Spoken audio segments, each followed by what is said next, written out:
Welcome to Canal-mania and the St Helens, or Sankey Brook Canal. We are in Lancashire, or to be up to date, Merseyside, in the northwest of England on the north bank of the River Mersey to the east of Liverpool. We shall follow the canal from its junction with the Mersey at Widnes, following the river and then going generally north in an anti-clockwise loop to St Helens. We start at the canal entrance lock on the tidal Mersey.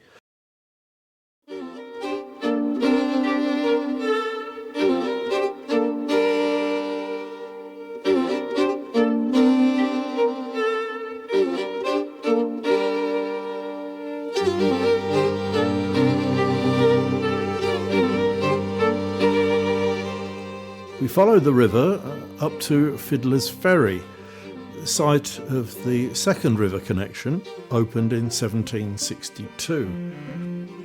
This was a major improvement over the original connection further on.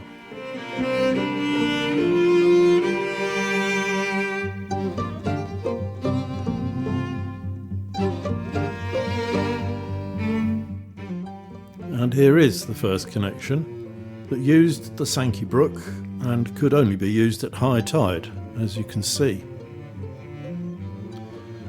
This is the oldest industrial canal in the country, having opened in 1757. Its various names stem from the original Act of Parliament, which was the Sankey Brook Navigation Act. It's speculated that this was more acceptable to Parliament than a newfangled canal, and uniquely it passed unopposed. In fact, it is a canal and only used the Sankey for its exit into the river and for water supply. The first engineer was Henry Berry, who was also at the time Liverpool Docks engineer, and he clearly knew what he was doing.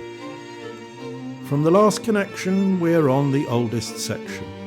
The canal was built to carry coal from the pits around St Helens and Haydock to the burgeoning industries of Liverpool and North Cheshire, including the chemical industry, which was particularly hungry for energy. And here at Earlstown was the site of the Sankey Sugar Works. This became a significant user of the canal, bringing in raw sugar from Liverpool docks for processing. This trade kept the canal in business for years after much of the coal traffic had moved to the railways. The sugar traffic finally ended in 1959.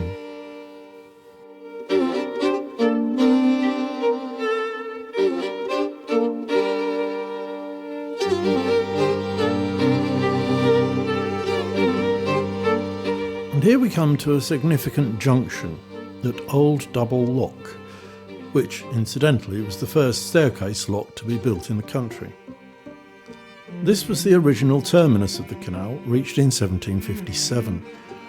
The locks were built to allow extensions to reach collieries as they were developed further on. We shall first look at the Penny Bridge branch, later renamed the Black Brook branch, first opened in 1762 and later extended in 1770.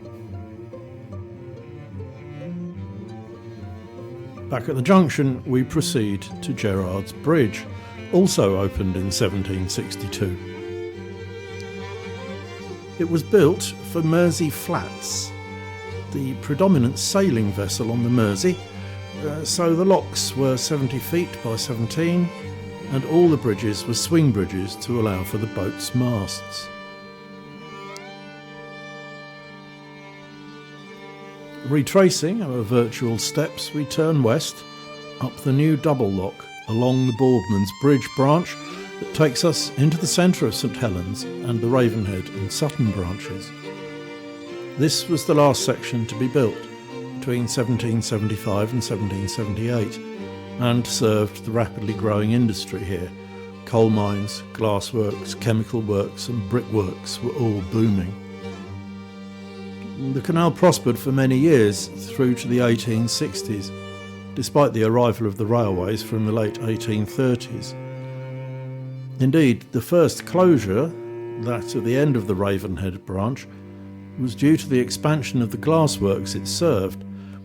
It was filled in before the source map used here, but its line is under Canal Street, which you can see on the video.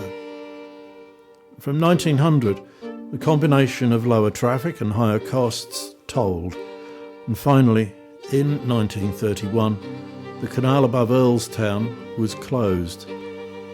The sugar traffic kept the southern section going until the 1950s, but that too dwindled, and the canal was finally abandoned in 1963. Well, I hope you found this interesting. If you did, please leave a comment and, well, you know the drill. The Google Maps used to generate this fly-through are available for free at Canal-mania.com, where you can download your own copy to do with as you wish. Cheerio for now.